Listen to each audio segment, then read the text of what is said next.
इस्लामाबाद में Türkiye Pakistan friendship group के पार्लिमानी leader तुर्क और नेटो असेंबली के रुकन और पाकिस्तान से तालीम हासिल करने वाले अली शाहीन ने 14 अगस्त के मौके पर पाकिस्तानी कौम के लिए मोहब्बत और यकजहती का उर्दू ज़बान में हुसूसी पैगाम जारी किया। अली शाहीन ने अपने पैगाम में कहा कि मैं अली शाहीन तुर्किया इनकरा से और तुर्किश असेंबली का नुमाइंदा तमाम तुर्किया की जानिब से पाकिस्तान, पाकिस्तानी दोस्तों और अवाम के लिए अपने दिल की मोहब्बत, एहतराम और सलाम पेश करता हूँ।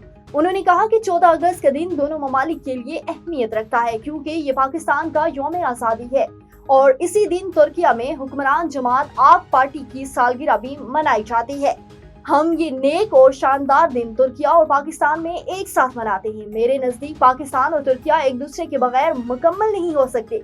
अली शाहीन ने अपने गले में पाकिस्तानी परचम डालकर मोहब्बत और अकीदत का इजहार किया और आखिर में नारा लगाते हुए कहा, पाकिस्तान जिंदाबाद।